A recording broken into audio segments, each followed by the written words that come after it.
This conference will now be recorded. अद्य मंगलवासरः अथवा सोमवासरः वैशाख शुद्ध नवमी दिनांक 10 मे 2022 चरकमेमांसन अध्याय 8 शंखं चक्रं जलौकान् दधतमृतघटं चारुदोर्भिश्चतुर्भिः सूक्ष्मस्वच्छातिरुद्यां शुकपरिविलसन् मौलिमम्भोजनेत्रं कालाम्भोदोज्ज्वलाङ्गं कटितटविलसच्चारुपीताम्बराढ्यं वन्दे धन्वन्तरिं तन् निखिलगदवनप्रौढदावाग्निलीलम् प्रौढदावाग्निलीलम् ब्रह्मणो हि समारब्धा मात्रेयाद्येषु पूजिताम् अस्मदाचार्यपर्यन्तां वन्दे गुरुपरम्पराम् आयुर्वेदरतं वन्दे माधवाख्यं महागुरुम् आयुर्वेदामृतं सर्वं शिष्येभ्यो यः प्रदत्तवान् द्रष्टाज्ञानी दृष्टकर्मा कृतकर्मा तथैव च अध्यापकोऽभिषक्श्रेष्ठो महान् संशोधकस्तथा गुणैरेतैः समुदितैः यत्कार्यं प्रतनोति सः समृद्ध्यर्थं हि कार्यस्य वयं नु प्रयतामहे सरस्वत्यै नमो यस्याः प्रसादात् पुण्यकर्मभिः बुद्धिदर्पणसङ्क्रान्तं जगदध्यक्षमीक्षते आत्रेयं प्रथमं वन्दे आयुर्वेदजगद्गुरु आयुर्वेदामृतं सर्वं गृहीत्वा हि सुरेश्वरात् अग्निवेशादिकेभ्यो यत्प्रयच्छत् मुनिसत्तमः प्रथमं तन्त्रकर्तारम् अग्निवेशं नमाम्यहम्।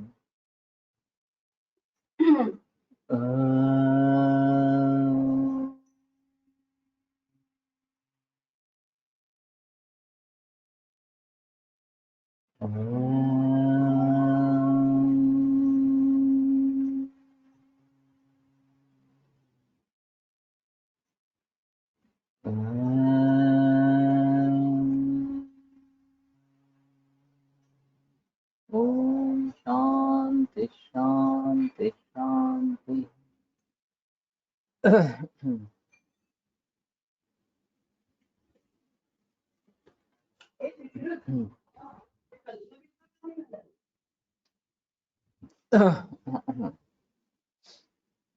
अनुबंधः खलु सः यः कर्तारम् अवश्यम् अनुबध्नाति कार्यादुत्तरकालं कार्यनिमित्तः शुभः वाप्य अशुभः भावः।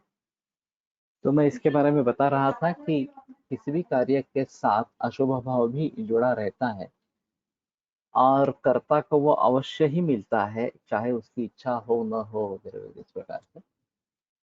तो हमें ये शुरू से ही सोच समझ कर चलना है कि इस प्रकार का भी कुछ होता है और ये हमें एक्सेप्ट करना है।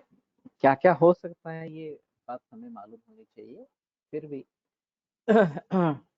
ये टाल नहीं सकते इस प्रकार। देशा तो अधिष्ठानम, जिस क्षेत्र में आप कार्य कर रहे हैं वो देश अधिष्ठान इस प्रकार का है। तो ये भी काफी मायना रखता है कि देश अगर अनुकूल है नहीं है ये देखना बहुत जरूरी इस प्रकार का होगा। इस्कॉन के बारे में कहा जाता है कि जो श्रील प्रभुपाद इन्होंने यहाँ 60 बरस तक काफी प्रयास किए इस्कॉन को बढ़ावा देने के लिए, लेकिन वो सफल नहीं हो पाए। फिर वे अमेरिका चले गए और अमेरिका में 10 बरस में उन्होंने 700 मंदिरों की स्थापना की। तो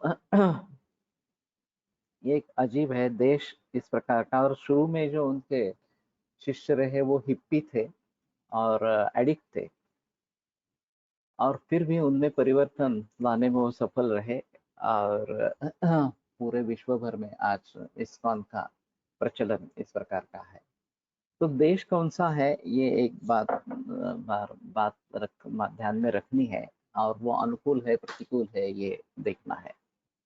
कालः पुनः परिणामः, काल जो है वो परिणाम इस प्रकार का है कि इसमें दो तरीके से काल के बारे में सोचा जा सकता है कि एक तो जब हम कार्य कर रहे हैं वो काल हमें अनुकूल है या प्रतिकूल है। अगर काल प्रतिकूल है और आगे अनुकूल होने की संभावना है तो तब तक रुके, ये बेहतर है। और कार्य यदि अनुकूल है तो देर मत करे, तत्काल कार्य का आरंभ करे। वैसे कभी कोविड-19 के सिचुएशन में जब सब कारोबार थम गया था और काफी परेशानी लोगों को हुई थी, रोजी रोटी बंद हो गई थी, तो ऐसे हालात में कुछ लोगों ने अलग अलग तरीके से सोचा कि इसमें क्या कर सकते हैं, पाबंदी किस पे नहीं है। तो अन्नदान वगैरह जो है या फिर सब्जी वगैरह है उसको बेचने में कोई पाबंदी नहीं है। तो लोगों ने घर पहुंचाना शुरू किया, इस प्रकार का नया, जो आईटी क्षेत्र में काम कर रहे थे वो भी इसमें जुड़ गए। तो किस चीज के लिए कौन सा काल अनुकूल है, कौन सा प्रतिकूल है, ये देखना जरूरी इस प्रकार का रहेगा। शेयर में ऐसा शायद बहुत बार कहा जाता है कि जब मंदी होती है, गिरावट आ जाती है, तो उस समय खरीदना ज्यादा महत्वपूर्ण है, और जब तेजी बढ़ती है तो उसमें बेचना जरूरी है। ये जो कर सकता है अच्छी तरीके से, लोग उसमें सोचते रहते कि और बढ़ेगा तब बेचेंगे, और फिर गिर जाता है। तो ये जजमेंट अच्छा होना चाहिए। और अब इतना गिर गया शेयर काउंट, तो फिर अभी मेरे पैसों का क्या होगा, और मेरे पैसे सब डूब गए, ऐसा सोचते रहेंगे तो मुश्किल होगी। तो इसलिए कौन सा काल अनुकूल है, कौन सा काल प्रतिकूल है, ये देखना बहुत जरूरी इस प्रकार का रहेगा, और फिर उसके मुताबिक क्रिया करनी पड़ेगी इस प्रकार से। प्रवृत्तिस्तु खलु चेष्टा कार्यार्था सैव क्रिया कर्म यत्न कार्य समारंभश्च। अब ये सब सोचने से सिर्फ बात नहीं बनती, एक्चुअली कार्य का आरंभ करना बहुत जरूरी होता है। नीति शतक में एक श्लोक है, आरभ्यते न खलु निघ्न भयेन नीचे ही। जो कनिष्ठ स्तर के लोग होते हैं वो कार्य का आरंभ ही नहीं करते, उनको डर लगता है कि इस प्रकार की मुसीबत आएगी तो क्या करेंगे, ये होगा तो क्या करेंगे वगैरह वगैरह, तो शुरुआत ही नहीं करते हैं। प्रारब्ध विघ्नहर्ता विरमंति मध्याः। मध्यम स्तर के जो लोग हैं वो शुरू तो करते हैं, लेकिन जब विघ्न आ जाते हैं तो छोड़ देते हैं। विघ्न पुनः पुनरपि प्रतिहन्यमानाः प्रारब्धम उत्तम जनान अपरित्यजन्ति। और उत्तम जन जो है वो बार बार उनके ऊपर ये इस प्रकार के संकट आएंगे, विघ्न आएंगे, तो भी प्रारब्धम न परित्यजन्ति, जो उन्होंने कार्य आरंभ किया है उसको छोड़ते नहीं है। तो हमें उत्तम जन बनना चाहिए कि जिस प्रकार से हम हटेंगे नहीं। तो शुरुआत तो होनी चाहिए। कई बार ऐसा होता है कि शुरू शुरू में ऐसा दिखता है कि अरे ये कठिनाई है, वो कठिनाई है, कैसे करेंगे वगैरह वगैरह इस प्रकार से, और जैसे काम आरंभ करते हैं वैसे कठिनाइयों का हल भी सामने आने लगता है। तो जैसे जितना बुरा सोचा था उतना बुरा तो है नहीं, इससे हम निपटा लेंगे, इस प्रकार से बात हो सकती है। उल्टा भी हो सकता है, मैं ऐसा नहीं कह सकता कि ऐसी स्थिति आएगी कि सब अच्छा ही हो जाएगा। विघ्न आते ही रहेंगे, प्रत्यवाय आते ही रहेंगे, फिर भी हमें डटकर उसका सामना करना है। विघ्न पुनः पुनरपि प्रतिहन्यमानः प्रारब्धम उत्तम जनान परित्यजन्ति। तो बार बार इस प्रकार से प्रत्यवाय आने के बावजूद भी उत्तम जन जो है वो कार्य करते रहते हैं, छोड़ते नहीं है कार्य को इस प्रकार। तो प्रवृत्ति यानी कि कार्य का आरंभ करना, चेष्टा कार्यार्था सैव क्रिया कर्म यत्न कर्म समारंभश्च। उसी को क्रिया कहते हैं, उसी को कर्म कहते हैं, वही यत्न है, वही कार्य समारंभ इस प्रकार का है। तो इन सभी बातों को अच्छी तरीके से समझकर अब कार्य शुरू करना है। ऐसा नहीं है कि देखेंगे कैसा होता है क्या होता है, ऐसी बात नहीं, कार्य शुरू करना है इस प्रकार से। उपायः पुनः त्रयाणां कारणादीनां सौष्ठवम् अभिविधानं च सम्यक् कार्य कार्यफल अनुबन्धवर्जानाम्। कार्याणाम् अविनिर्वर्तकः इत्यतस्तु उपायः कृतेन उपायार्थोऽस्ति न च विद्यते तदात्वे तत्कृतश्च उत्तरकालं फलं फलाच्च अनुबन्धः। तो कारण करण कार्य योनि ये जो तीन है, त्रयाणाम कारणादीनाम सौष्ठवम अभिविधानम च सम्यक्, कि उसमें सौष्ठव हो, वो परिपूर्ण हो, जैसे चाहिए वैसे हो, और जिस तरीके से है उसी प्रकार से हो। कार्यफल अनुबंध वर्जाना, इसमें कार्य कार्यफल और अनुबंध इन तीनों को अलग इस प्रकार के रखते हैं। कार्याणाम अभिनिर्वर्तकः इत्यतस्तु उपाय, ये कार्य को निर्माण करने वाला है इसलिए उसको उपाय इस प्रकार से कहते हैं। कृतेन उपायार्थो अस्ति न च विद्यते तदात्वे, जो कार्य संपन्न हुआ है कृते च न उपायार्थः अस्ति, उसका उपाय का प्रयोजन कुछ नहीं है। न च विद्यते तदात्वे, और जब कार्य आरंभ करना है उस समय कार्य नहीं होता है। कृताच्च उत्तर कालम फलम, और होने के बाद फल फलाच्च अनुबंध, और फल के अनुबंध, अनुबंध इस प्रकार की स्थिति रहती है। ये थोड़ा टेढ़ा मामला इस प्रकार का है।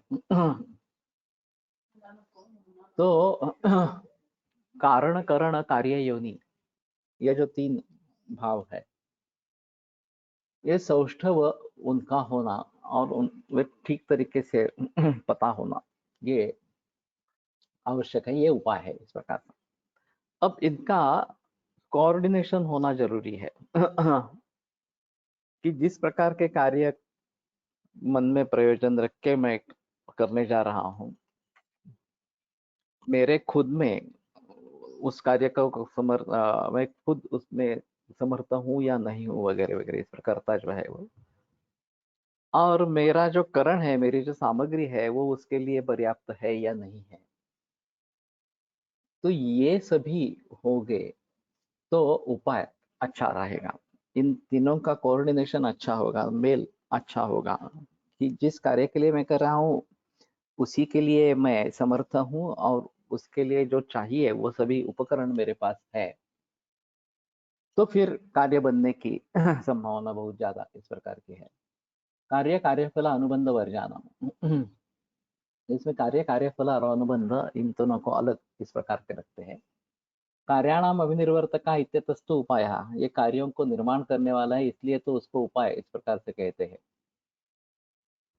कार्यानुगुण्येन कार्यानुगुण्येन अवस्थानं यथा भेषजस्य शिरोविरेचनकारकस्य तापन पिच्छुदानम् इत्यादि, यथा वा पटकारणानां तन्त्वादीनां पटवापनयोग्यतया अवस्थानम्, एतच्च उपायरूपं सौष्ठवम् अभिविधानं च कार्यादि त्रिकरहितानां कारणादीनां नियम इत्यादि कार्य इत्यादि। उपायस्य स्वरूपान्तरमाह कार्याणाम् अभिनिर्वर्तकः इत्यतस्तु उपायः।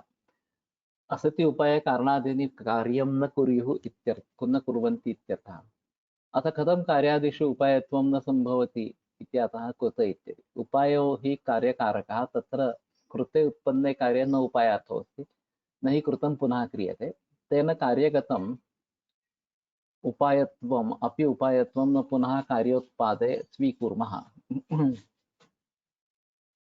अथ अनुत्पन्ने कार्ये उत्पाय रूपता भविष्यति इति आह न च विद्यते तदात्वे कार्यमिति शेषः। तदात्वे कार्योत्पत्तेः पूर्वं कार्यमेव नास्ति, तथा तेन तदात्वे उपाय अपि उपायत्वं कार्यस्य नास्ति इति।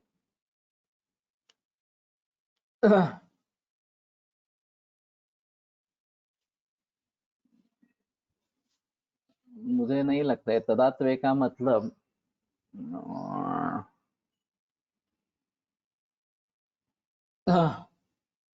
यदा च कार्ये एव उपायत्वम् उपायत्तरकालीनत्वं कालीनत्वेन नास्ति तदा कार्योत्तरकालयोः फलानुबन्धयोः अपि उपायार्थो नास्ति इत्याह कृताच्च उत्तरकालम् इत्यादि।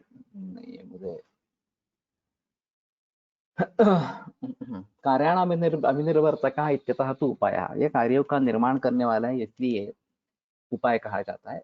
कृते न उपायार्थ अस्ति, जो कार्य सिद्ध हुआ है उसके लिए उपाय का कोई प्रयोजन नहीं है। न च विद्यते तदात्वे।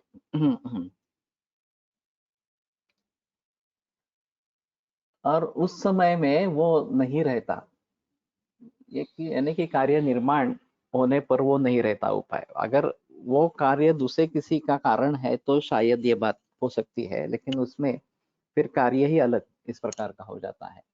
कृताच्च उत्तर कालम फलम फलाच्च अनुबंध है।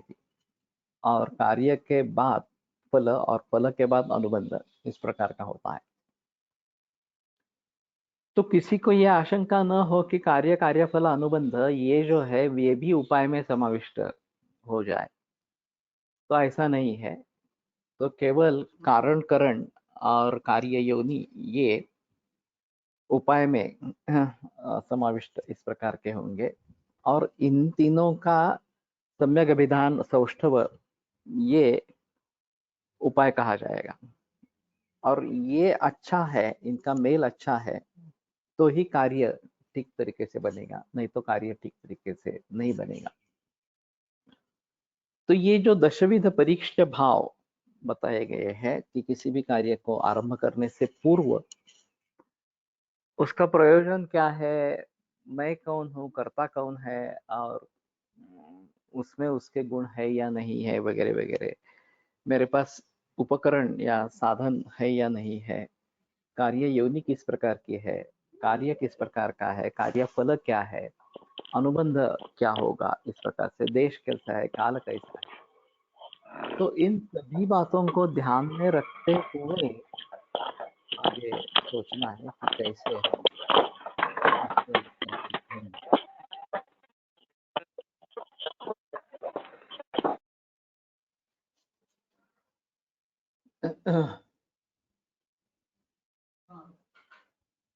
एतच्च दशविधम् अग्रे परीक्षम ततोऽनन्तरं कार्यार्थ प्रवृत्ति इष्टा।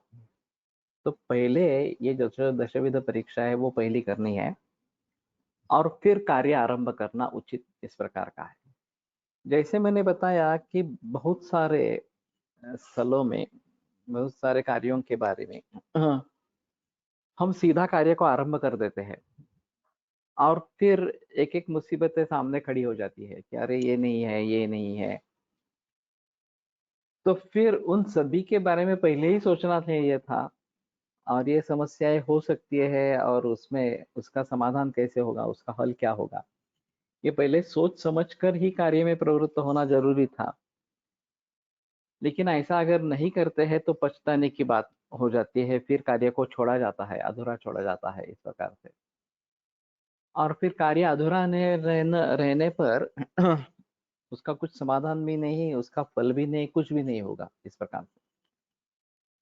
तो सोच समझकर कार्य आरंभ करना जरूरी इस प्रकार का है। और खास करके जो बड़े बड़े कार्य है जीवन में, जैसे कि करियर कौन सा है, ये उसका उसकी पसंदी के बारे में सोचना, शादी करना, फिर ये उपजीविका का साधन क्या है ये ढूंढना, वगैरह वगैरह। और कोई बड़ा प्रोजेक्ट आप करना चाहते हैं तो उस सभी प्रोजेक्ट के बारे में सोचना, कैसे आरंभ करना है, क्या करना है। और ये जो दशविध भाव है, उन सभी भावों की परीक्षा करके ही कार्य आरंभ करना ये बेहतर ऑप्शन इस प्रकार का है। अगर आपने कार्य शुरू कर दिया, मुसीबतें आ गई, आप रुक गए, तो भी तो ये होना जरूरी है कि एक बार सभी भावों का निरीक्षण करें, परीक्षण करें, और इस मुसीबत का हल क्या है, आगे चलकर और कौन सी मुसीबतें आ सकती है और उनका हल क्या होगा, ये सब सोच समझ कर ही फिर आगे कार्य प्रवृत्त हो जाए। नहीं तो वो वैसे ही कार्य करते रहेंगे तो केवल नैराश्य होगा और कार्य छोड़ना पड़ेगा। तो ये कभी भी अच्छा इस प्रकार का नहीं है। तस्मात् विषय कार्यम चिकीर्षु प्राक कार्य समारंभात परीक्षाया केवलम परीक्षण परीक्ष कर्म समारभेत कर्तुम। और इसलिए वैद्य को चाहिए कि जो कार्य करना चाहता है चिकित्सक विषय जो है वो प्राक कार्य समारंभ, कार्य को आरंभ करने से पूर्व ही परीक्षा केवलम परीक्षा, परीक्षा से जिसकी परीक्षा है उस सभी की परीक्षा करके कर्म समारभेत कर्तुम, फिर काम करना आरंभ करे। बगैर कुछ सोचे समझे परीक्षा किए बिना कार्य का आरंभ नहीं करे। ये पंचतंत्र में जो अपरीक्षित कारक हमारे लिए रखा था, कुदृष्टम कुपरिज्ञातम कुश्रुतम तन्नरेण कर्तव्यम नाप्यते नात्र यत्कृतम। तो कुदृष्ट है, कुपरिज्ञात है, कुश्रुत है, और एक शब्द है कौन सा, तो वो आदमी को कभी नहीं करना है जिस प्रकार नापित ने यहाँ किया। तो पंचतंत्र में नीति सिखानी है, राजनीति सिखानी है, और राजा के लिए उपदेश इस प्रकार का है, और वो कथा के अनुसार दिया गया इस प्रकार का है। तो ये एक अच्छा तरीका हो सकता है, क्योंकि बाल है, बच्चे हैं, तो ये फिर उनको कथाएं प्रिय होती है, और कथाओं के द्वारा अगर हम तत्व समझाने की कोशिश करते हैं तो वो तत्व समझ जाएंगे इस प्रकार से। मैंने भी ऐसा ही सोचा था कि आयुर्वेद में जो छात्र आते हैं अभी उनके लिए पंचतंत्र जैसा कुछ लिखे फर्स्ट ईयर में, जिसमें आयुर्वेद उपचारों की कथाएं लिखी जाए, यशस्विता की कथाएं लिखी जाए, और मूल हमारा उद्देश्य संस्कृत सिखाना है। सुलभ वृत्ति से किताबें लिखी जाए, और ये रोचक भी रहेगी कि इसमें दिलचस्पी लोगों की। हाँ, तुम संस्कृत मध्ये लिहितोय का? ठीक है ना। हाँ, ये कायाकल्प करके एक किताब है इनकी, हाँ, कादम्बरी है आयुर्वेद के ऊपर, बीके पाद्य गुर्जर की। तो कादम्बरी है, लेकिन अच्छी तरीके से लिखी है, तो बहुत बड़ी है। मैं जो बुद्धना बोल रहा हूँ वो छोटे छोटे किस्से होंगे, छोटे छोटे छोटी छोटी कथाएं होंगी, और उसमें एक प्रिंसिपल्स बताएंगे। ऐकलं ना मैं पुस्तक बघितले नहीं मैं आशुतोष आरतीचं, तो उसने अगर कथा वैसे इन्होंने भी कथा लिखी है, त्र्यंबक गोप्टे ने, जनता जनार्दनाच्या मुखातून आयुर्वेदी उपचारांच्या सत्यकथा, ऐसा एक उनकी किताब है, और खास करके पंचकर्म के उपचारों के बारे में उन्होंने लिखा है। तो ये सुबोध संस्कृत में होनी चाहिए, और उसके आधार पर छात्रों को हम पढ़ा सकेंगे, ऐसी बात हो सकती है। और ये केवल आयुर्वेद छात्रों के लिए ही नहीं, बाकी जो छात्र है, बाकी जो बाल है, उनके लिए भी इस प्रकार की कथाएं प्रस्तुत हो सकती है, चाहे मराठी में, चाहे अन्य अन्य भाषा में इस प्रकार की हो। तो शुरू से ही अगर इस प्रकार का कुछ करते हैं तो लोगों को भारतीय संस्कृति के बारे में, इस भारतीय ज्ञान परंपरा के बारे में ज्ञान हो सकता है, ये बात हो सकती है। जैसे ये योगी कथामृत है, पूर्ण कथा रूप में ही है, फिर भी वो रोचक होता है, और कितने लोग उसमें जाकर योग करते हैं मालूम नहीं है, लेकिन ऐसा भी कुछ योग में होता है, ये तो बात पता चलती है। तत्र चेत भिषक अभिषक वा भिषजम कश्चिदेवं खलु पृच्छेत् वमन विरेचन आस्थापन अनुवासन शिरो विरेचनानि प्रयत्तु कामेन भिषजा कतिविधया परीक्षया कतिविधम एवं परीक्षम कश्चात्र परीक्ष्य विशेषा कथम च परीक्षितव्यः किं प्रयोजना च परीक्षा क्व च वमनादीनां प्रवृत्ति क्व च निवृत्ति प्रवृत्ति निवृत्ति लक्षण संयोगे च किं नैष्ठिकम् कानि च वमनादीनां भेषज द्रव्याणि उपयोगं गच्छन्ति। अब इस प्रकार से सवाल अगर हम इसमें पूछेंगे छात्रों को तो मुझे मुश्किल लगता है एक भी छात्र उत्तर दे पाएगा इन सभी सवालों का, ये काफी मुश्किल है। भिषक अभिषक वा, तो वैद्य या जो वैद्य नहीं है, विशेषम कश्चित एवं खलु पृच्छेत। तो किसी वैद्य को इस प्रकार से अगर पृच्छा करता है, अब ये एक आम आदमी भी इस प्रकार से पृच्छा कर सकता है और एक वैद्य भी इस प्रकार से पृच्छा पृच्छा कर सकता है। वमन विरेचन आस्थापन अनुवासन शिरोविरेचनानि प्रयुक्त कामेन विशेष। जो वमन विरेचन आस्थापन अनुवासन शिरोविरेचन ये प्रयोग करने की इच्छा करता है, इसका कितविधया परीक्षया प्रतिविधमेव परीक्षम, कितने प्रकारों की परीक्षा के द्वारा कितने प्रकार की परीक्षा करनी है। कश्चात्र परीक्षा विशेषः, उसमें किसकी परीक्षा करनी है, परीक्षा विशेष क्या है। कथंच परीक्षितव्यः, उसकी परीक्षा कैसे करनी है। किम प्रयोजनाच परीक्षा, परीक्षा का प्रयोजन क्या है। क्वच वमनादीनां प्रवृत्ति क्वच निवृत्ति, वमन वगैरह की प्रवृत्ति कब होगी, निवृत्ति कब होगी। प्रवृत्ति निवृत्ति लक्षण संयोगे च किम नैष्ठिकम। तो दोनों के लक्षण है, प्रवृत्ति के लिए भी है, निवृत्ति के लिए भी है। तो निश्चय किसके बारे में करेंगे, हाँ, कब क्या करना है। तो वमन के बारे में ये बात हो सकती है, रुद्रोग में, कफज रुद्रोग में वमन दिया है, बताया है, और वैसे रुद्रोग में वमन का निषेध है। तो हमारे सामने मरीज है, कफज रुद्रोग है, वमन दे नहीं दे, किस प्रकार से विचार करेंगे। तो बहुदोष लिंग अगर है, दोष प्रवृत्ति उन्मुख इस प्रकार के है, रुग्ण का बल अच्छा है, तो इसमें वमन दे सकते हैं। ऐसी स्थिति नहीं है कि वमन नहीं दे सकते इस प्रकार से। लेकिन अरे रुद्रोग में वमन निषिद्ध है तो नहीं देंगे, ऐसा अगर सोचेंगे तो हम एक मौका गवाएंगे इस प्रकार से।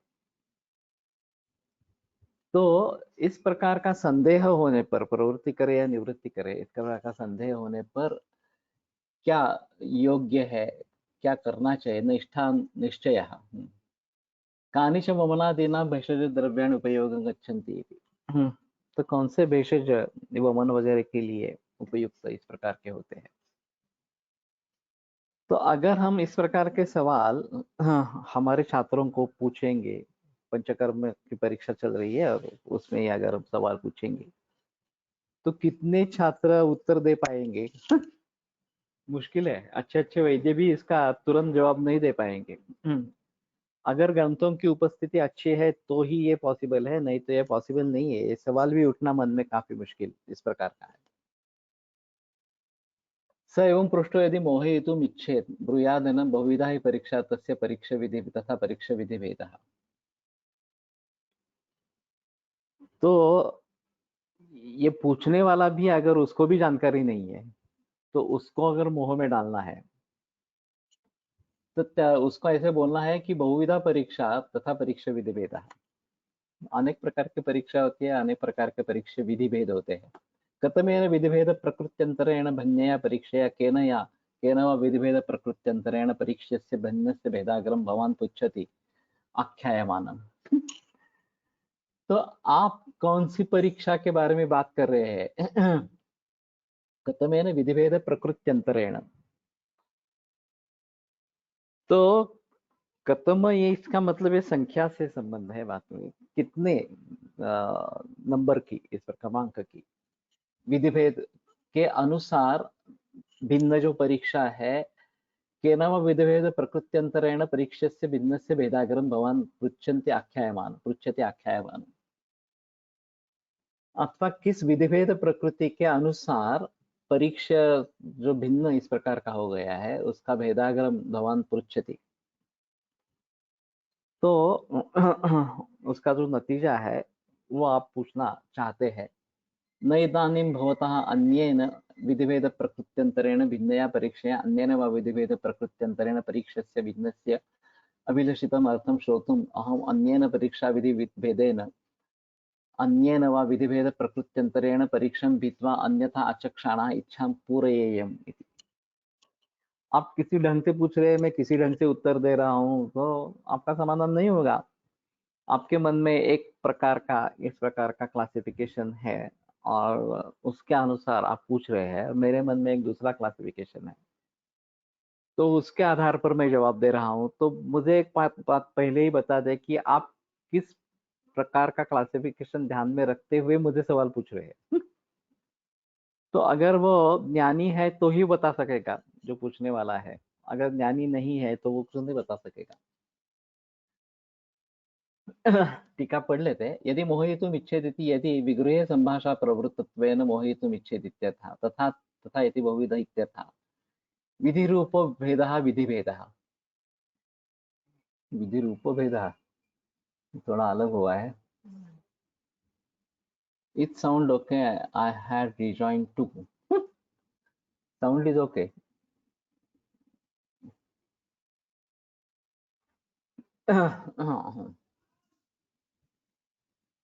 तो आवाज तो ठीक आ रही है, बाकी किसी की कंप्लेंट नहीं है। हाँ, टाइप क्यों नहीं कर सकता ये मालूम नहीं, मैं उत्तर ही नहीं दे सकता यहाँ से। कोई लिखे साउंड इज ओके। तस्य प्रकृत्यंतरम इति कारणांतरम। तो आप एक कारण से बात कर रहे हैं और मैं कारणांतर की बात कर रहा हूँ, इस प्रकार क्या होगा। भेदाग्रम इति भेद परिमाणम, भेद परिमाणम च इह भेद संख्या परिच्छेद, भेद संख्या परिच्छेद एव ज्ञेयः आख्यायमानम् इति छेदः। किम् अर्थम् एवं पुनः पृच्छति इति आकांक्षा पृच्छसि इति आकांक्षायाम् अहं न इदानीम् इत्यादि। भवता अन्यथा श्रोतुम् अभिलषितम् अर्थम् अहम् अन्यथा आचक्षाणः न भवता इच्छां पूरयेयम्, तेन त्वमेव तावद् विशेषयित्वा पृच्छ इति वाक्यार्थः। आप एक तरीके से पूछना चाहते हैं, मैं दूसरे तरीके से सवा सोच कर जवाब दे रहा हूँ, तो आपका समाधान नहीं होगा। तो आप ये पहले स्पष्ट करें कि मैं तो ईयरफोन कर रहा हूँ। ऐसा नहीं है, ईयरफोन लगाया नहीं है, ऐसी तो बात नहीं है। तो कहने का तात्पर्य अर्थ है, भिन्नया परीक्षया अन्येन वा विधिभेद प्रकृत्यन्तरेण परीक्ष्यस्य भिन्नस्य अभिलषितम् अर्थं श्रोतुम् अहम् अन्येन परीक्षा विधिभेदेन अन्येन वा विधिभेद प्रकृत्यन्तरेण परीक्ष्यं भीत्वा अन्यथा आचक्षाण इच्छां पूरयेयम् इति। तो आप किसी ढंग से सवाल पूछ रहे हैं, मैं दूसरे किसी ढंग से आपको उत्तर दे रहा हूँ, तो आपकी इच्छा कभी पूरी नहीं होगी। तो आप एक बता दें कि आप किस प्रकार से ये सवाल पूछ रहे हैं, कौन सा विधि आपके मन में है। और उसी ढंग से सोचकर मैं अगर जवाब देता हूँ तो आपका समाधान होगा। मैं किसी अलग ढंग से सोच रहा हूँ तो आपका समाधान कभी भी नहीं होगा। इस प्रकार से भेद प्रकृति अंतरिकेण, ये थोड़ा सा प्रकृति अंतरेण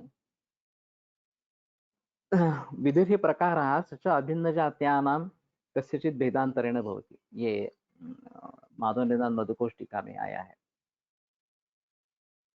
कि एक प्रकार जोड़ के बताए गए और फिर इस प्रकार के 8 जो होते हैं, फिर भी उसका एक अलग क्लासिफिकेशन होता है, जो सामो निराम कहा वगैरह वगैरह, इस प्रकार से। तो ये सभी विधि भेद से होते हैं। तो उसी प्रकार से किसी भी परीक्ष्य भाव के विषय में विधि भेद दूसरा स्वीकार कर, दूसरे किसी कारण से उसका विधि भेद स्वीकार कर उसके बारे में बहस की जा सकती है। तो पूछने वाला एक विधि भेद को ध्यान में रखकर पूछ रहा है, उत्तर देने वाला किसी दूसरे विधि भेद को ध्यान में रखकर बता रहा है। ये शारीर है या मानस है, ऐसा कहने पे ये निज है या आगुन्त्य है, इस प्रकार का अगर मैं जवाब दे दूंगा तो कोई मतलब ही नहीं है। आप पूछना चाहते हैं शारीर या मानस है और मैं बता रहा हूँ निज है या आगंतु है, तो आपका समाधान कभी नहीं होगा। तो आप किस विधि भेद से ये पूछना चाहते हैं और कौन सा परीक्षा है, ये एक बार आप बता देंगे, समझा देंगे, तो मैं उसी प्रकार से सोचकर जवाब दे दूंगा, तो आपका समाधान होगा। तो इसके इतने विधि भेद होते हैं, यही तो उसको मालूम होना चाहिए। कि ज्वर के विधिभेद से इतने इतने प्रकार होते हैं, ये उसको मालूम होना चाहिए। और फिर इस दृष्टि से देखा जाए तो ज्वर साम है निराम है, इस दृष्टि से देखा जाए तो ज्वर निजय है आगंत, इस दृष्टि से देखा जाए तो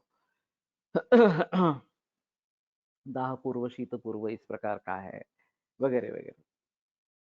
तो कहने का तात्पर्य अर्थ ये है कि विधि जो है वो अभिन्न जातीयां नाम, एक ही ज्वर के बारे में कस्यचित भेदांतरेण भवति, किसी सोचने के अलग अलग तरीके के कारण अलग अलग इस प्रकार का हो जाता है। अभी एक्सेल शीट की जो बात की जाती है या इसमें डीबेस की जो बात की जाती है, डाटाबेस इस प्रकार से, उसमें कई प्रकार के फील्ड होते हैं, टेक्स्ट फील्ड होता है, न्यूमेरिक फील्ड होता है, डेट फील्ड होता है, वगैरह वगैरह इस प्रकार। और उसमें फिर हम जो फील्ड चाहे वो क्रिएट कर सकते हैं और दूसरा दूसरे के साथ उसका ताल्लुक इस प्रकार का रहता है। तो उसी चीज को हम दूसरे तरीके से देखकर उसका एक अलग माहौल खड़ा कर सकते हैं। जैसे कि हमने क्या किया कि लक्षण कोश लक्षणों का कोश है, जो ब्रेक थ्रू मिला हमें इसमें, वो ब्रेक थ्रू इस प्रकार का था कि हमने ऐसा सोचा था कि शिरः शूलम ये लक्षण हम विभक्त कर देंगे, शिर और शूल ये दो अलग है, तो शूलम शिरसि इस प्रकार का लक्षण हो जाएगा। अब L1 में क्या लिखना है, तो कुछ भी लिखो, हमें दोनों तरीके से ये देखना है, ऐसा कोलटकर सर ने बताया था। तो शूलम शिरसि या शिरसि शूलम कुछ भी लिखो, L1 में शूलम, L2 में शिरसि, L1 में शिरसि, L2 में शूलम, कुछ भी लिखो तो भी चलेगा इस प्रकार से। जब देहांत के बाद, कोलटकर सर के देहांत के बाद मैंने देखना आरंभ किया, तो पहला सोच मैंने किया कि क्या है, लक्षण कोश है तो पहला शब्द लक्षण ही होना है, ये शिर से कैसे आ जाएगा वहां पे। तो मैंने निश्चित कर लिया कि L1 शुड डेफिनेटली बी लक्षण ओनली, शूल रुझा वेदना पीड़ा दाह जो भी है, लेकिन वो लक्षण ही होना है। फिर लक्षण से संबद्ध क्या क्या पद हो सकते हैं, शारीरादि भाव हो सकते हैं, शिरसी है, उरसी है, वगैरह इस प्रकार से। व्यक्ति विशेष हो सकते हैं, बाल में होता है, गर्भिणी में होता है, बाह्य विशेष हो, बाह्य सृष्टि से होते हैं, इच्छा आतपे वगैरह इस प्रकार से। तो जितने प्रकार के शब्द उससे जुड़े होते हैं उतने फील्ड्स अलग अलग बनेंगे। तो उसके विशेषण होते हैं लक्षण के, अल्प होता है, तीव्र होता है, मंद होता है, वगैरह वगैरह। तो L1A ये फील्ड का निर्माण किया, L2 ये शारीरादि भाव के लिए रख दिया। अब शारीरादि भावों के भी विशेषण हो सकते हैं, पीत कफ स्राव ऐसा लक्षण है, तो इसमें लक्षण स्राव है, कफ ये उसका संबद्ध शारीरादि भाव है, और पीत ये उसका विशेषण है, कफ का पित्त विशेषण है। तो स्रावः कफस्य पीतस्य इस प्रकार के ये रिकॉर्ड हो जाएगा। अब ऐसा करने से ऐसा हुआ कि मूल कोश जो है वो लक्षणों का बन गया, लक्षण लक्ष्य कोश, लेकिन जो शारीरादि भाव है अंश से लेकर हृदय तक या किसी अंत तक, उन सभी शारीरादि भावों से संबंध कौन से लक्षण है, हृदय अर्ति, हृदय तोदा, हृदय शूलम, हृदय व्यथा, हृदय पीड़ा, जितने भी हृदय से संबद्ध लक्षण है वो सब हमें वहां पे इंडेक्सिंग कर लेंगे शारीरादि भावों पर, तो मिल जाता है इकट्ठा। उसी प्रकार बालों में कौन से लक्षण होते हैं, ये हम L3 के बारे में सोचेंगे तो वहां पे मिल जाते हैं इस प्रकार से। तो मैं अभी लक्षण कोश देख रहा हूँ या मैं परिशिष्ट देख रहा हूँ, परिशिष्ट देख रहा हूँ तो कौन सा परिशिष्ट देख रहा हूँ, लक्षण संबद्ध शारीर भावा देख रहा हूँ, लक्षण संबद्ध शारीरेतर भावा देख रहा हूँ, लक्षण से विशेषणानि देख रहा हूँ, लक्षण संबद्ध कालवाचक पद देख रहा हूँ। तो मैं जिस तरीके से देख रहा हूँ उसी प्रकार से कोई सामने वाला पूछ रहा है तो ठीक है, वो पूछ रहा है लक्षण के बारे में और मैं बता रहा हूँ परिशिष्ट से, तो कुछ समझ में ही नहीं आएगा उसके ये क्या बता रहा है इस प्रकार से। तो विधि प्रकार सच अभिन्न जातीयानां कस्यचित् वेदांतरेण भवति, विधि प्रकार ही है और वो एक ही जाति के बारे में किसी दूसरे कारण से पूछा जाता है, समझ में लिया जाता है। तो उसी लक्षण कोश के डाटाबेस को हम विभिन्न विभिन्न एंगल से देख लेते हैं। उसी को हम लक्ष्य के एंगल से अगर देखते हैं तो लक्ष्य कौन सा है, और फिर उसमें भी ऐसा हुआ था कि ज्वरस्य वातजस्य ऐसा है, तो वातजस्य ज्वरस्य भी शुरू में लिखा था इस प्रकार से, ज्वरस्य LY1 आणि वातजस्य LY2 इस प्रकार से हमने लिख दिया था। तो जब तक ज्वर से देख रहे थे तो क्या आपत्ति नहीं थी, लेकिन आप वातजस से जब देखना आरंभ किया तो वातजस से ज्वर से, वातजस से पांडुरोग से, वातजस से अतिसार से सब दुगने होने लगे। तो खामख्वा इसका बढ़ता जा रहा है इस प्रकार से। तो मैंने निर्णय ले लिया कि पहला जो शब्द होगा वो ज्वर ही होगा, व्याधि होगा, फिर उसका प्रकार, उसका उपप्रकार। तो ज्वरस्य विषमस्य संततस्य, ज्वरस्य विषमस्य अन्यद्युष्कस्य, इस प्रकार से लक्ष्य LY1 ये फील्ड होगा।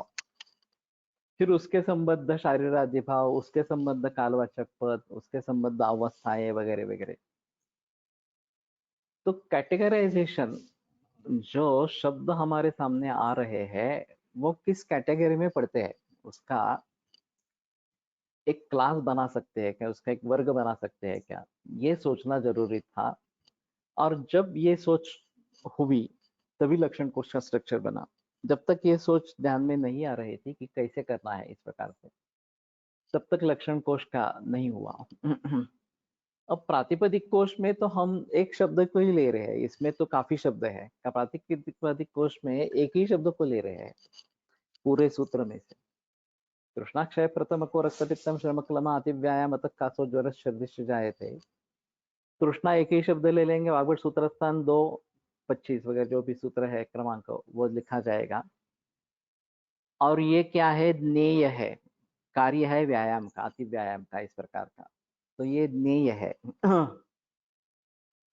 फिर व्यायाम जब आएगा, क्षय प्रथम का इस सभी में ज्ञेय ज्ञेय इस प्रकार का ही रहेगा। और जब व्यायाम ये शब्द आएगा तो व्यायाम अधिक इस प्रकार से वो हेतु है इन सभी का।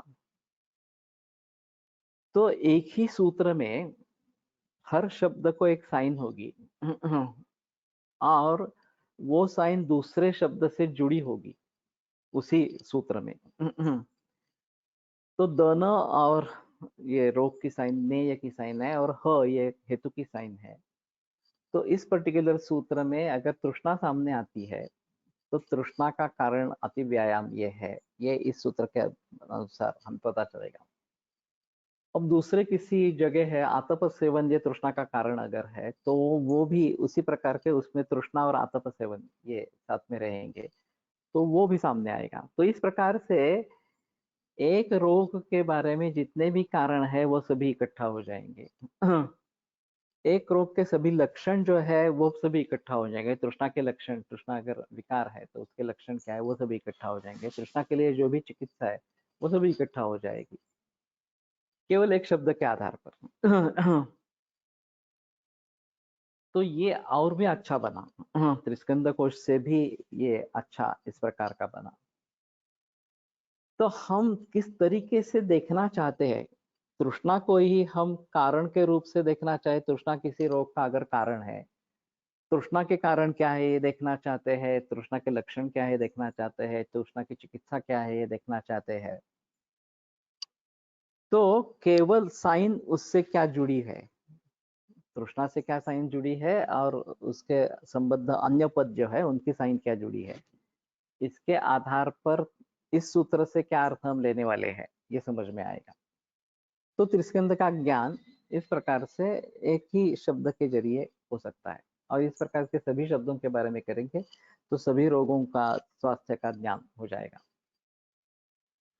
तो कहने का तात्पर्य अर्थ ये है कि किस तरीके से हम ढूंढना चाहते हैं, किस तरीके से हम सोचना चाहते हैं, वही तरीका अगर छात्र के मन में भी हो या पूछने वाले के मन में भी हो तो ही बात बनेगी, नहीं तो बात नहीं बनेगी।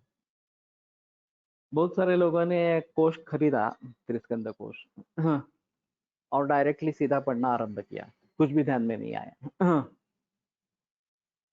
तो फिर पूछने लगे कि मैंने कहा कि तुमने प्रस्तावना पढ़ी क्या, तो बोले नहीं प्रस्तावना नहीं पढ़ी। तो मैंने 30 पृष्ठों की प्रस्तावना है, तुम पहले पढ़ो, मराठी में पढ़ो, हिंदी में पढ़ो, संस्कृत में पढ़ो, अंग्रेजी में पढ़ो, 4 भाषाओं में प्रस्तावना है, 30-30 पृष्ठों की है। जब तक प्रस्तावना नहीं पढ़ोगे तब तक इसका निर्माण कैसे हुआ है ये नहीं समझ पाओगे, और निर्माण कैसे हुआ है ये अगर नहीं समझ पाओगे तो उपयोग कैसे करना है ये भी समझ नहीं पाओगे। तो सबसे अहम मुद्दा है कि किस तरीके से हमने निर्माण किया है, ये आपको जानना बहुत जरूरी है, तभी आप उसका प्रयोग कर सकेंगे, उपयोग कर सकेंगे।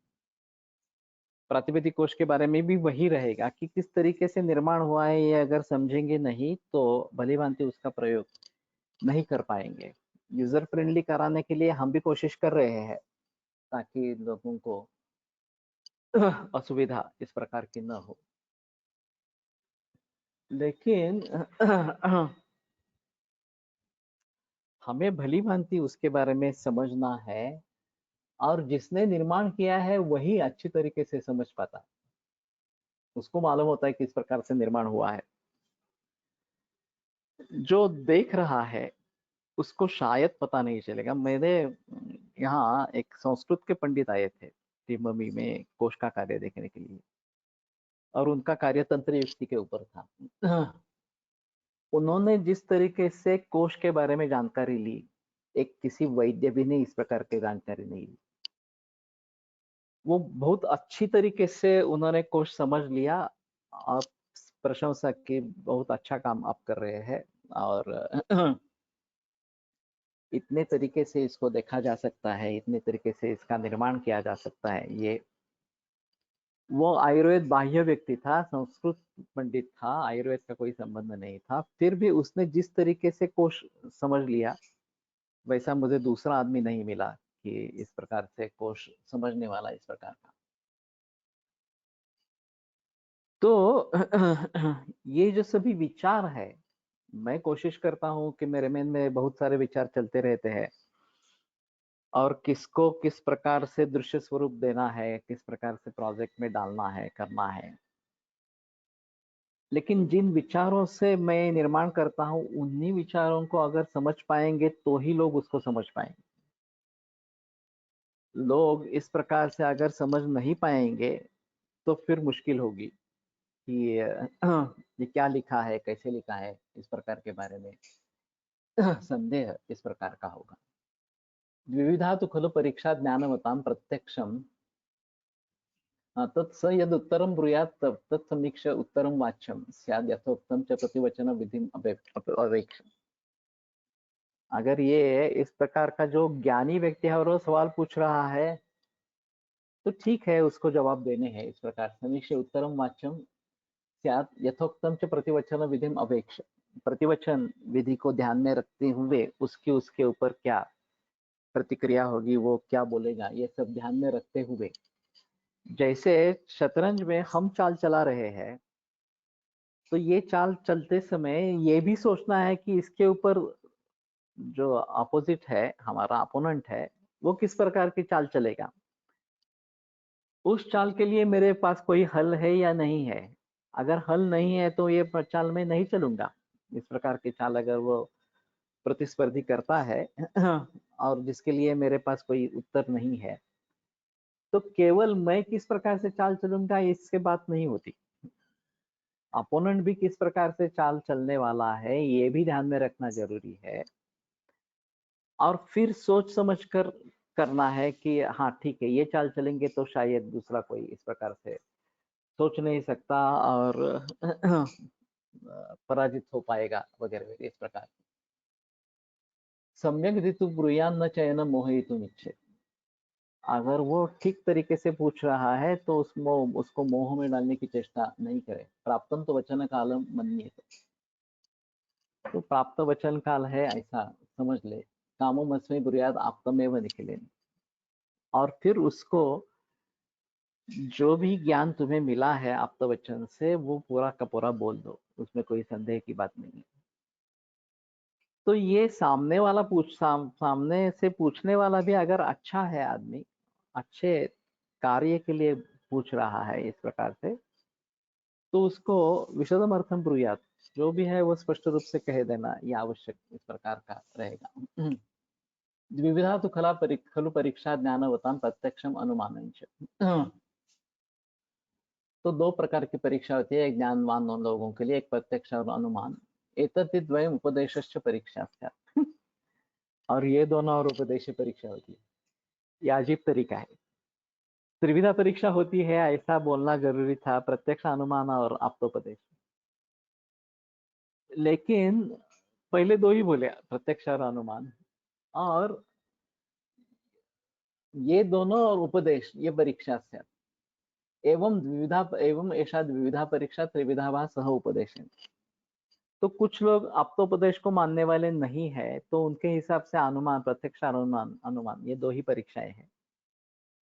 लेकिन वास्तव में प्रत्यक्ष के क्या क्या करना है, अनुमान किस किस का करना है, ये बात तो हमें आप्तोपदेश से पता चलती है ना।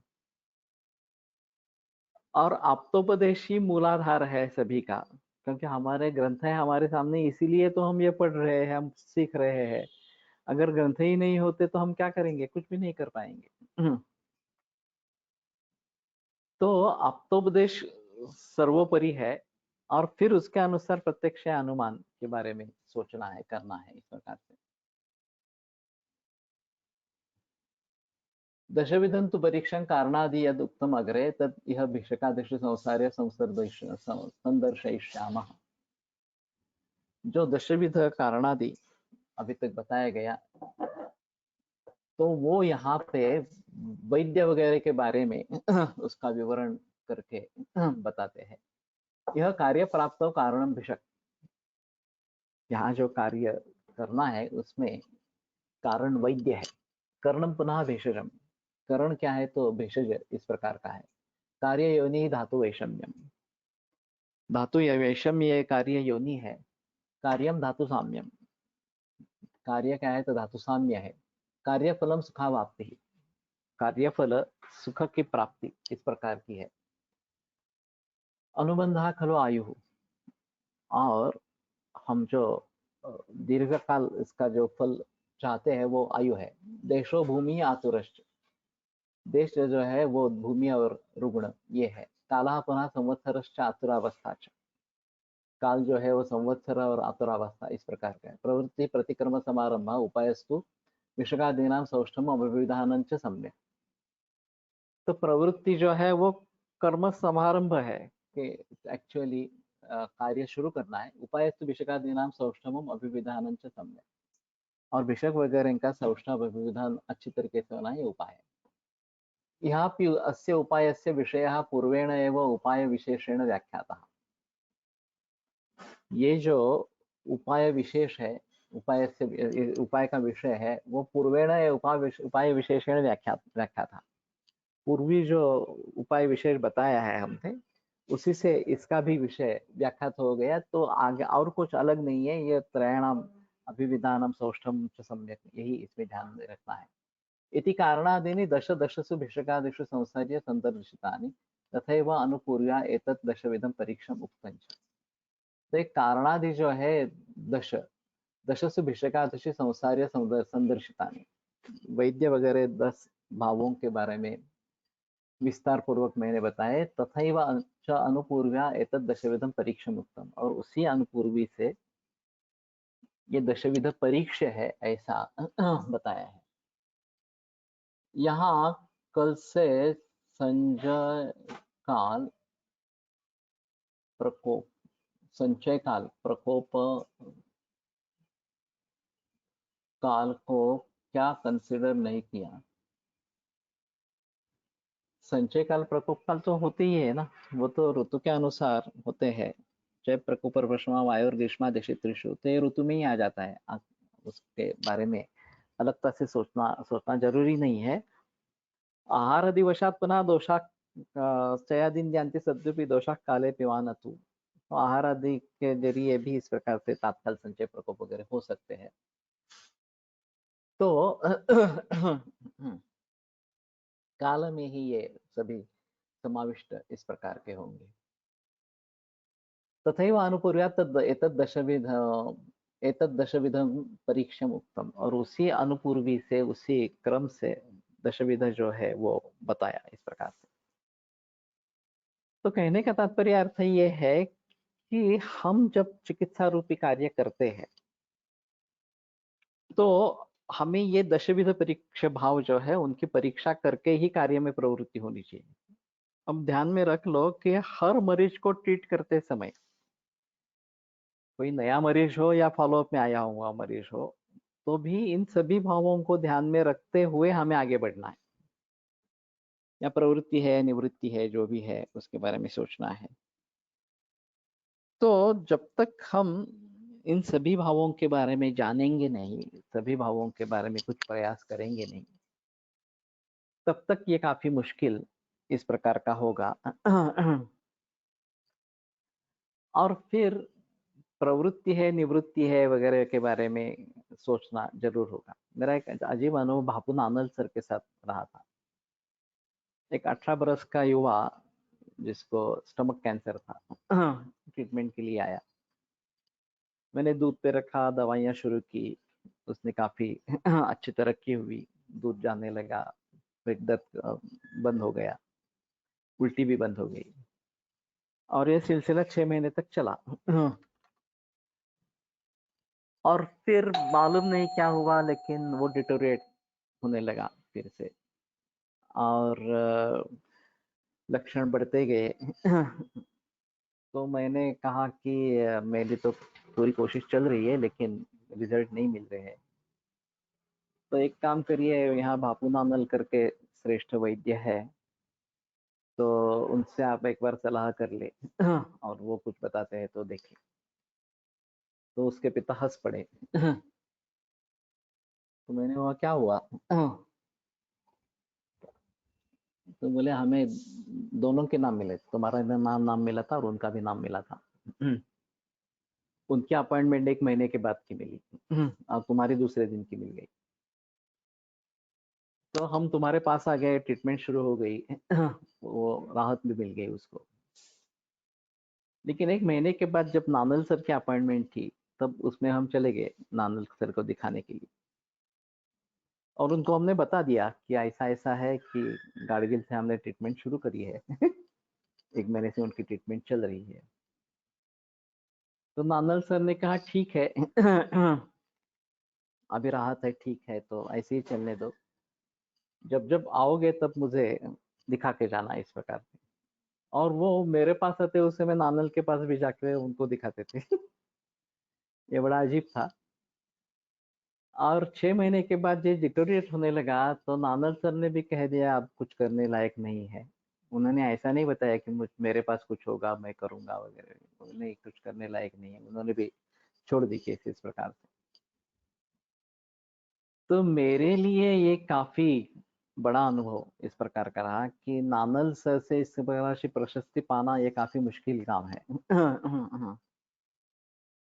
ताराचंद अस्पताल में एक बार हिस्ट्री लेते समय, वो हमारे लिए उस समय में आते थे, ताराचंद में कंसल्टेंट थे। तो एक रुग्ण के बारे में मैंने हिस्ट्री ले ली और प्रोबेबल डायग्नोसिस प्रमेह और पांडुरोग ऐसा लिख के सामने रखा उनके।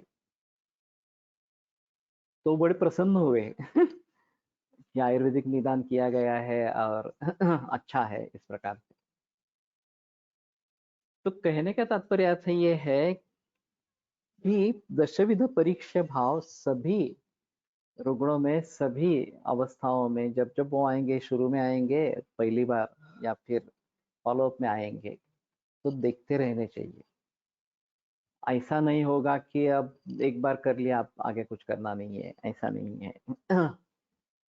और फिर इसमें ये बात हो सकती है कि बीच में कुछ परिवर्तन आ जाएगा भावों में, और ये मामला बिगड़ जाएगा, सुधर जाएगा, कुछ भी होगा इस प्रकार से।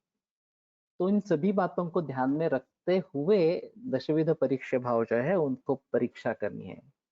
और मैं तो मानता हूँ ये मैनेजमेंट का फंडा है। मैनेजमेंट में उसमें अलग क्या सिखाते हैं, इसी का विस्तार है। बाकी कुछ नहीं है। आपको किसी कार्य को मैनेज करना है तो आपको उसके बारे में पूरी जानकारी होनी चाहिए कि ये कैसे निर्माण होता है, क्या क्या उसमें सामग्री लगती है, किस प्रकार के मैन पावर लगती है, किस प्रकार का प्रोडक्ट है, किस प्रकार के उसके उपयोग है, किस प्रकार से उसका दीर्घकालीन परिणाम होता है वगैरह वगैरह वगैरह। यही तो बात है।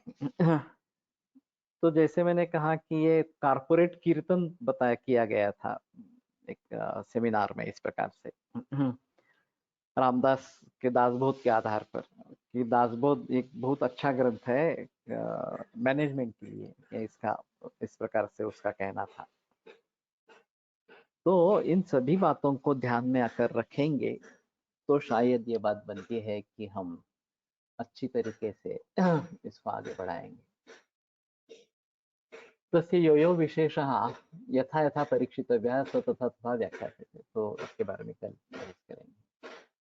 आयुर्वेद प्रकांडो निगदित इह हि शल्यतंत्र प्रधानः शिष्येभ्यः शाश्वतोऽयं निखिल जन कृपा व्याप्त चित्तेन येन आयुर्वेदस्य वाञ्छन् पुनरपि भुवने ताञ्च सुष्ठु प्रतिष्ठां श्रेष्ठं धन्वन्तरिं तं प्रणमति च सदा वैद्यवर्गो हि नूनम् वैद्यवर्गो हि नूनम्। एक बात मैं बताना भूल गया, इस रविवार को 15 तारीख को सुबह 7:30 बजे फिर से वो मैं कैंसर होलिस्टिक गाइडेंस के बारे में लेक्चर रखूंगा। तो अभी मेरा प्रयास है कि जिन्होंने मेरा फाउंडेशन कोर्स और इन डेप्थ कोर्स किया है वो तो उसमें शामिल हो जाए, बाकी पैथी के लोग जो भी है, एलोपैथी होम्योपैथी वगैरह वगैरह एस्ट्रोलॉजिस्ट, वो भी उसमें फिर से ज्वाइन हो जाए। और ये तरीका दिखाते हैं किस प्रकार से सर्विस प्रोवाइडर्स को ज्वाइन होना है, किस प्रकार से ये आम लोगों को ज्वाइन होना है और फिर आगे बढ़ेंगे। तो 15 तारीख को सुबह 7:30 बजे ये करेंगे। अभी मैं इसके बारे में बताऊंगा।